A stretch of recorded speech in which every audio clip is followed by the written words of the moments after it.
오늘 본문은 8장부터 시작되었던 8장부터 다루었던 우상 제물과 관련된 어떤 이런 사안의 결론적인 부분입니다.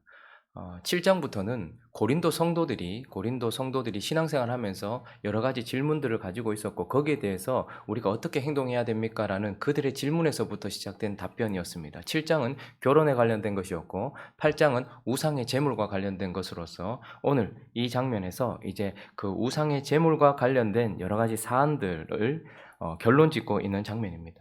우상의 제물과 관련된 것을 크게 세 가지 정도로 생각해 본다면 우상 신전에 가서 함께 제사에 참여하고 그리고 그 제사에서 나오는 제물을 먹는 것, 이것이 첫 번째 문제였습니다. 그러니까 그 신전에 고린도 사회는 그냥 우상을 섬긴다 이렇다기보다는 거의 문화처럼 사회적 모임처럼 되어 있었던 그런 사회였기 때문에 우상 신전에 들어가서 함께 제사에 참여하였고 그 이후에 식탁 교제를 하는 것, 거기서 우상의 제물을 먹는 것, 이것이 첫 번째 문제였고, 두 번째는 제사한 자들이 자기의 몫으로 받았던 그 제물, 고기를 집에 가지고 와서 이제 잔치처럼 옆에 있는 그리스도인 친구나 주변에 있는 이웃을 초청하였을 때, 자기가 그런 오늘 자기의 신에게 제사하고 온 이방인이 이제 식사 교제하자고 자기를 초청하였을 때 가서 초청을 받고 거기서 우상의 제물을 먹는 문제.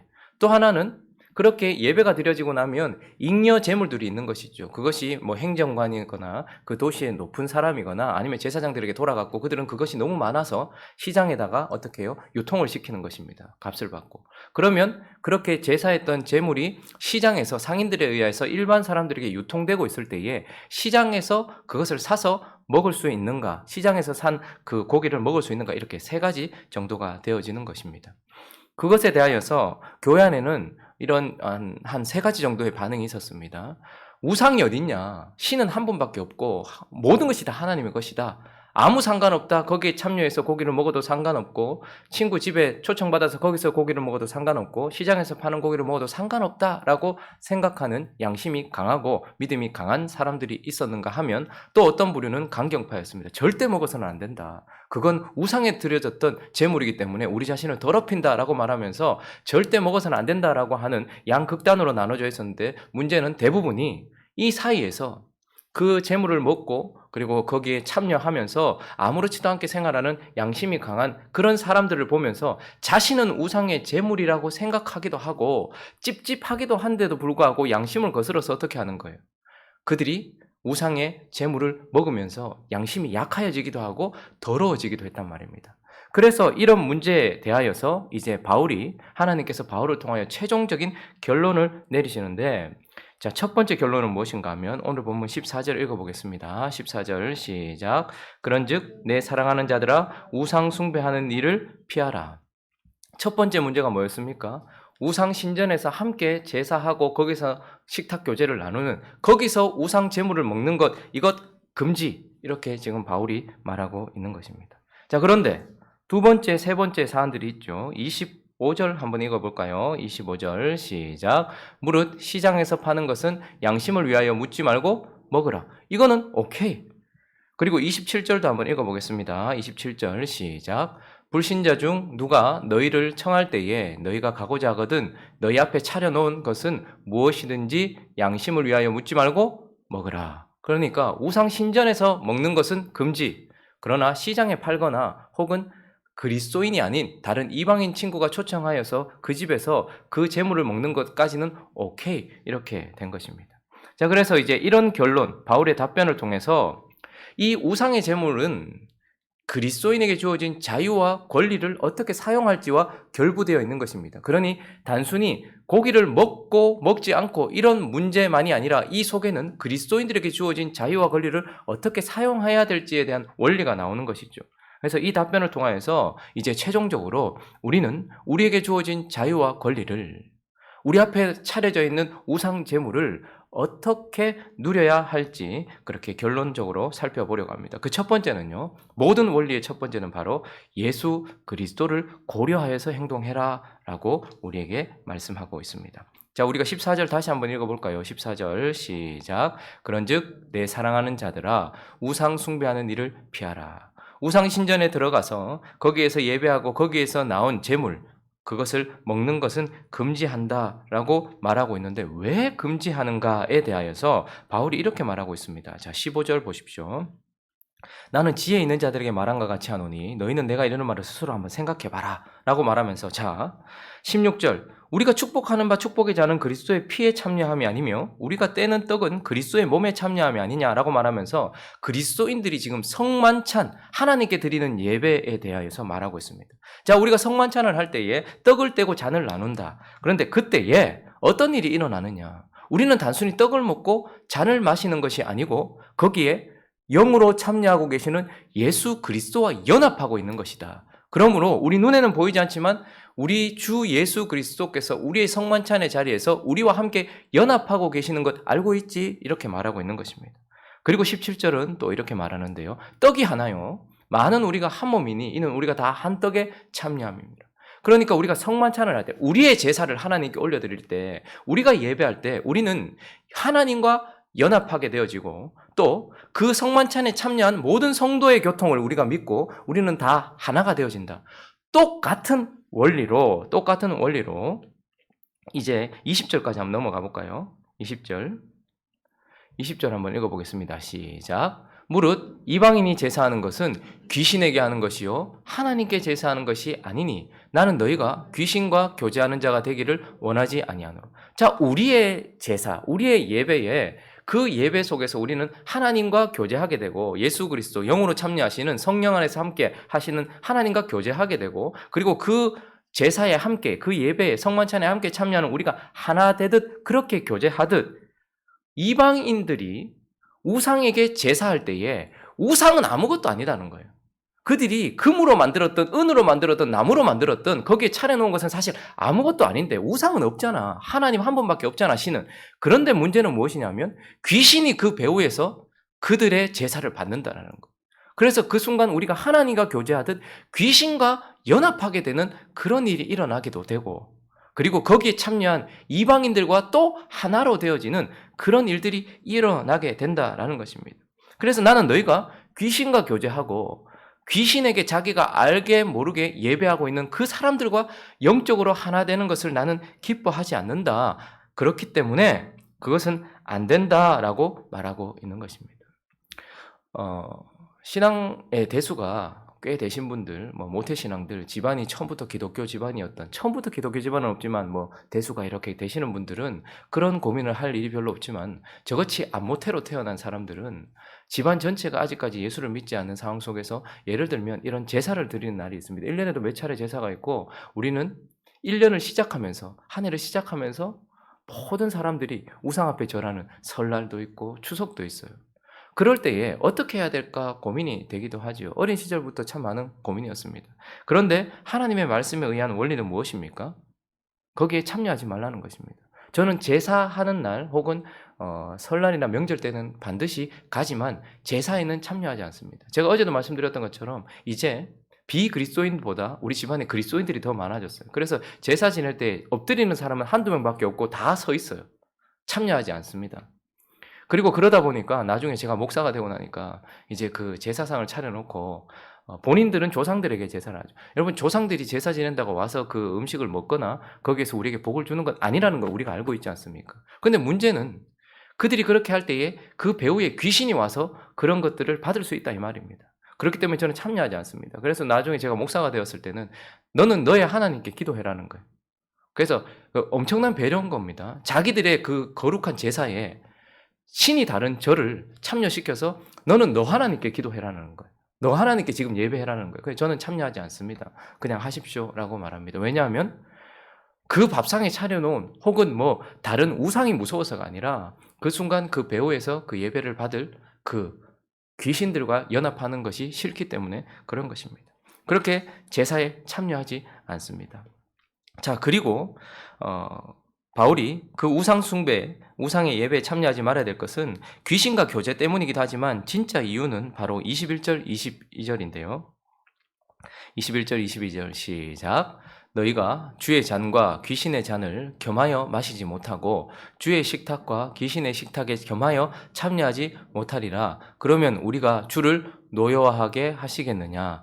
우리가 주보다 강한 자냐? 무슨 말입니까? 우리가 그렇게 할 수 없다라는 거예요. 왜 그렇게 할 수 없는가? 귀신과의 교제 때문이기도 하지만 진짜 이유는 무엇입니까? 22절에 그러면 우리가 뭐 한다는 거예요? 주를 노여워하게 하시겠느냐? 저 단어는 주를 질투하게 하시겠느냐 이 말입니다. 하나님께서 질투하시고 싫어하시는 일을 네가 하겠느냐 이 말인 것입니다. 우리가 우상의 예배, 우상 신전에 들어가서 함께 그 우상의 제물을 먹는 것이 가하지 않는 이유는 귀신과의 교제가 있을 뿐만 아니라 그곳에서 거기에 앉아서 그것을 먹는 것을 우리의 신랑 되신 예수 그리스도께서 싫어하신다 이 말입니다. 자기 것을 지키고자 하는 거룩한 사랑에서부터 시작된 질투로 그것을 우리의 신랑이 싫어하신다 이 말입니다. 제가 예전에 대신방 기간 때는 참 바쁘잖아요. 그렇게 신방을 막 하는데 막 정신없이 돌아갑니다. 하루에 아침에 일찍 나와서 새벽기도 마치자부터 시작해서 이렇게 신방을 하면 밤늦게까지 신방이 이어지기도 하는데 대부분의 구역장들이 보면 여성인 경우가 많습니다.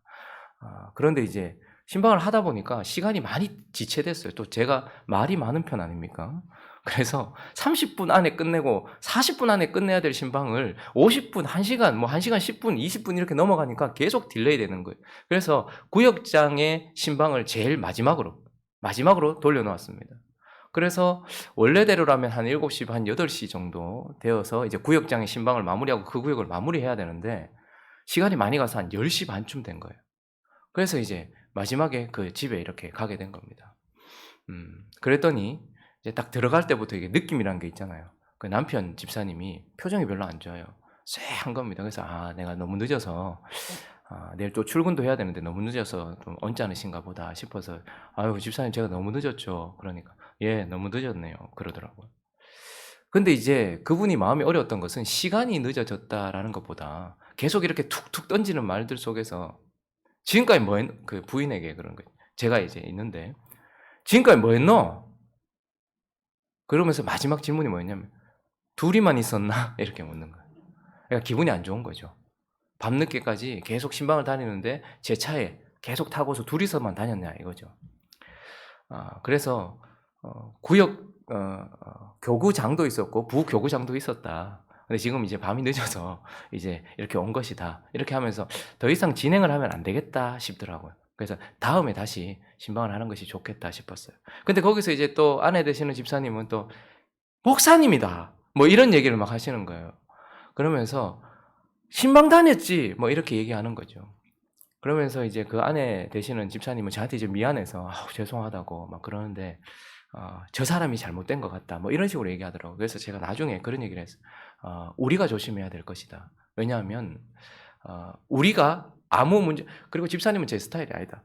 아무 문제 없다 할지라도 그러나 집사님의 남편이 그것을 기분 나빠한다면 거기에 맞추어서 기준을 잡는 것이 맞다. 둘이 있는 것이 싫다면 그렇게 하지 않는 것이 맞지. 당신 왜 그렇게 생각해라고 말하는 것이 옳지 않다. 밤늦게까지 그리고 차에 그렇게 같이 가는 것이 싫다면 그런 것을 지양하는 것이 맞다. 남편이 싫어하는 행동은 하지 않는 그 기준을 맞추는 것이 맞다. 우리도 마찬가지 아니겠습니까? 우리 신랑 되신 예수 그리스도께서 나는 아무렇지 않다 할지라도 다른 이도 아무렇지도 않다 할지라도 이것이 문제되지 않는다 할지라도 내 주님이 싫어하시는데 그분이 질투하시는데 그분이 지금 진노하시는데 굳이 그 일을 할 이유가 무엇이냐? 그러므로 우상 신전에 들어가 그 예배에 네가 마음으로 참여했든 그냥 구경했든 혹은 거기서 그냥 고기를 먹었든 안 먹었든 상관없이 그것 자체를 네 신랑 예수 그리스도께서 싫어하신다면 우리가 주를 경록해 하겠느냐? 우리가 주보다 강한 자냐? 우리가 그분의 명령과 그분의 마음을 거스릴 수 있는 자들이냐? 그렇지 않지 않느냐라고 말하면서 첫 번째 우리가 해야 될 모든 행동의 기준은 바로 예수 그리스도를 고려해라라는 것입니다. 자, 그리고 두 번째 기준은 무엇일까요? 또 하나는 바로 이웃의 양심을 고려하여 그 행동을 하라라고 말씀하고 있습니다. 자, 25절 우리 다시 한번 읽어볼까요? 25절 시작. 무릇 시장에서 파는 것은 양심을 위하여 묻지 말고 먹으라. 자, 그리고 우리가 방금 읽었던 27절도 읽어볼까요? 27절 시작. 불신자 중 누가 너희를 청할 때에 너희가 가고자 하거든 너희 앞에 차려놓은 것은 무엇이든지 양심을 위하여 묻지 말고 먹으라. 자, 먹으라고 허락하고 있습니다. 그리고 그 앞에는 뭐가 나옵니까? 양심을 위하여 이렇게 말합니다. 자, 시장에서 물건을 내다 파는 사람들 앞에서 그것을 묻지 말고 이거 어느 신전에서 이거 어디서 온 거예요? 이 고기는 어디서 온 거예요? 언제 제사했던 거예요? 뭐 이렇게 묻지 말고 그냥 사 먹으라 이렇게 말하고 있고, 누군가가 예수 믿지 않는 이방인이 너를 초청했으면 가서 묻지 말고 이 고기는 어디서 왔어요? 이렇게 묻지 말고 먹으라 이렇게 말하고 있는 것입니다. 허락을 말하고 있는 것이죠. 그런데 왜 허락을 하는 것입니까? 바로 그들의 양심을 고려해서라는 것입니다. 여러분, 시장에서 고기를 파는 사람들은 우상을 섬기게 하려고 고기를 파는 것이 아니라 자기들 먹고 살려고 하는 거예요. 그러니까 그들은 제품을 팔고 있는 것입니다. 상품을 팔고 있는 것이고 식물을 팔고 있는 거예요. 우상 숭배시키려고 하는 것이 아니고 그들은 자기들의 생계를 위해서 그 일을 하고 있으니까, 그들을 그래서 어떻게든지 좀 이윤을 남겨서 어떻게든지 자기 생계를 꾸리려고 하고 있으니까 그거 묻지 말고 그냥 사 먹으라. 식물일 뿐이다. 땅에 거기 충만한 것이 다 주의 것이다. 그러니 묻지 말고 먹으라. 초청한 그 상품을, 제품을, 그리고 그 식물을 파는 자의 양심, 그 믿지 않는 자의 양심을 고려해서 먹으라라고 말하고 있습니다. 그리고 불신자가 너를 초청했을 때에 그 고기를 너와 함께 나누고 싶은 이유는 자기가 섬기는 신을 섬기게 하려고 우상 숭배시키려고 하는 것이 아니라 그 귀한 음식을 함께 나누고 싶은 너를 향한 어떤 배려가 아니냐. 그러니까 그들은 너에게 정성스럽게 음식을 베풀고 있는 것이지 악한 우상을 들이밀고 있는 것이 아니다. 그러니 그의 양심을 생각해서 먹으라 이렇게 말하고 있는 것이죠. 제가 아까 전에 제사는 참여하지 않는다라고 말씀드렸습니다. 그러나 제사가 끝나고 나면 웃긴 일이죠. 조상들이 와서 먹었던 그 음식인데 근데 결국 누가 먹습니까? 거기 참여했던 우리가 다 먹어요. 그러면 어떻게 할까요? 저는 거기에서 앉아서 함께 식사를 합니다. 제사에 쓰였던 음식이긴 하지만 그러나 그것을 치울 때는 제가 다 치워줍니다. 같이 치워줍니다. 누구는 그러더라고요. 그거 만지는 것 자체도 더럽다. 그렇게 말하는데 아니 그거 치우는데 힘들잖아요. 여성들이. 치워주는 거예요. 다 주의 것인데 치워줘요. 그리고 나서 이제 큰어머니는, 그리고 거기 있는 뭐 우리 형수님이나 이런 분들은 저에게 조상을 섬기게 하려고 음식을 베푸는 것이 아니라 거기서 비싼 돈 주고 산 정성스럽게 준비한 그 음식을 우리에게 차려놓는 것입니다. 그래서 어떻게 합니까? 저는 제사에는 참여하지 않지만 그 이후에 식사는 같이 하게 되는 것입니다. 왜냐하면 그들은 저에게 우상 숭배를 강요하는 것이 아니라 식사를 권하고 있는 것이기 때문인 것이죠. 그러니 너희가 행동할 때에 그 사람이 지금 무슨 마음으로 내게 그 일을 하고 있는가? 주님의 마음을 고려해야 되는 것도 우선이지만, 그러나 그 하나님을 모르는 그런 사람들이 어떤 마음으로 그것을 권하고 있는가를 생각하면서 내 양심이 아니라 누구의 양심인 거예요. 내 양심은 판단받을 일이 없다. 주께 감사하고 그거 먹는데, 하나님이 주신 것이라 생각하고 그거 먹는데 내가 판단받을 이유가 뭐가 있냐. 그러나 내 앞에 있는 그 사람들의 양심을 고려해서, 그 사람들의 마음과 그 사람들의 정성을 고려해서 먹으라 라고 말하고 있는 것이죠. 그런데 또 하나 우리가 고려해야 될 상황이 있는데, 근데 28절 그 음식을 먹고 있는데요. 28절 한번 읽어볼까요? 28절에 있습니다. 시작. 누가 너희에게 이것이 제물이라 말하거든 알게 한 자와 그 양심을 위하여 먹지 말라. 그런데 그 식탁 교제 자리에 또 다른 신자가, 그리스도인이 참여하게 된 거예요. 그런데 그는 그걸 보면서 이거 방금 누구누구 신에게 드렸던 제물이다. 이거 우상 숭배한 음식이다. 라고 누군가가 그것을 드러내놓고 이야기한다면, 그러면 그때는 어떻게 하라는 거예요? 그 양심을 위하여, 그 그리스도인의 양심을 위하여 먹지 말라 이렇게 말합니다. 그러니까 그 사람이 이거 제물인데 이렇게 말하면 그래요? 라고 말하면서 어떻게 하라는 거예요? 먹지 말라. 그렇게 말하고 있는 것입니다. 그렇다면 초청한 자들도 이 사람들은, 그리스도인들은 우상 숭배, 내가 드렸던 자기 신이 아닌 다른 신에게 드렸던 음식을 먹는 것을 부정하게 생각하나 보다. 그렇게 생각하면서 배려해 줄 것이라는 것이고, 그리고 그 그리스도인의 양심도 어떻게 하라는 거예요? 생각해 주라는 거예요. 저희가 이제 예수 믿는 사람들이 늘어나다 보니까 예수 믿는 사람들의 믿음의 분량이 다른, 그래서 제 사촌 동생이 그런 얘기를 하더라고요. 형, 이거 제사한 음식인데 먹으면 되나? 약간 이렇게 마음이 상해서 얘기하더라고요. 그럼 어떻게 하라는 거예요? 그래? 그게 많이 걸려? 먹지 말자. 그래서 저는 그 친구 앞에서는 그 음식을 먹지 않았어요. 그런데 그 이후에 다행히 이제 그 친구는 제사에 거의 참여하지 않습니다. 뭐 차례나 뭐 이런 것이 있을 때에도 오는 것 자체를 하지 않아요. 그렇기 때문에 이제 저는 그들과 함께 식탁 교제를 하죠. 그런데 예를 들어 그 친구가 지금은 그 믿음의 분량이 어떻게 되었고 또 스타일이 어떻게 변했는지 모르겠지만 여전히 참여했다가 형 이거 우상 숭배한 건데 라고 말한다면 저는 그 친구의 양심 때문에라도 아 그래 먹지 말자 내가 목사니까 먹지 말자 라고 말해주는 것이 그것이 옳다라고 말하고 있는 것입니다. 자 그러니까 어떻게 하라는 거예요? 우리의 자유와 권리는 예수 그리스도의 마음에 합하게 그래서 예수 그리스도를 고려하여서 행동해야 하고 또한 우리의 자유와 권리 우상의 재물을 대할 때 우리는 어떻게 해야 되는 거예요? 다른 이들 이웃의 양심을 고려하여서 행동해라 라고 말하면서 말씀의 결론을 맺는다면 결국 23절 24절 읽어보겠습니다. 시작.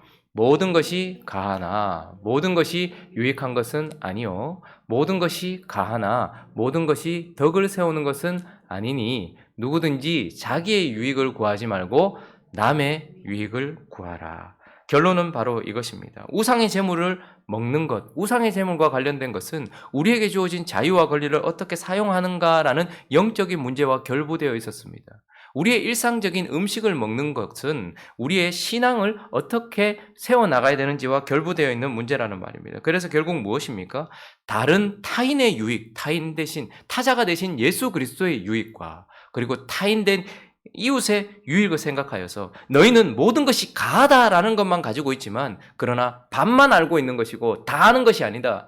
모든 것이 가하다라는 말은 맞지만 그러나 모든 것이 유익한 것, 영적으로 적합한 것은 아니다. 우리 주님께 적합하도록 행동해라. 그리고 모든 것이 가하다. 그 말은 맞지만 그러나 모든 것이 덕을 세우는 것은 아니다. 이웃에게 너희 믿지 않은 자들과 그리고 믿는 형제들에게 덕을 세우기 위하여서 다른 이의 유익을 위하여 행동해라. 그래서 결론은 31절입니다. 읽어보겠습니다. 시작.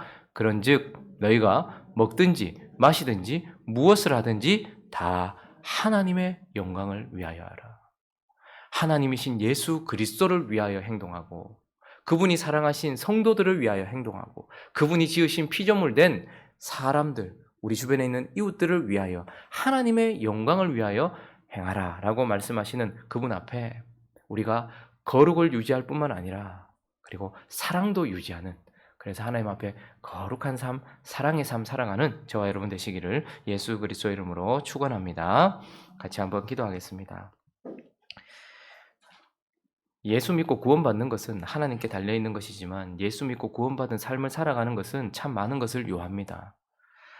어떻게 행동해야 될지 늘 말씀의 기준을 따라서 그리고 예수 그리스도를 고려하고 우리의 이웃들의 마음까지 고려해가면서 행동하는 우리가 되어질 수 있게 달라고. 그래서 바울이 말한 것처럼 내가 그리스도를 본받는 자 된 것 같이 너희는 나를 본받는 자가 되라고 말씀하신 그 말씀을 따라가는 우리 될 수 있게 달라고. 또 각자의 기도 제목 들어가지고 함께 기도하며 나갑니다. 기도하겠습니다.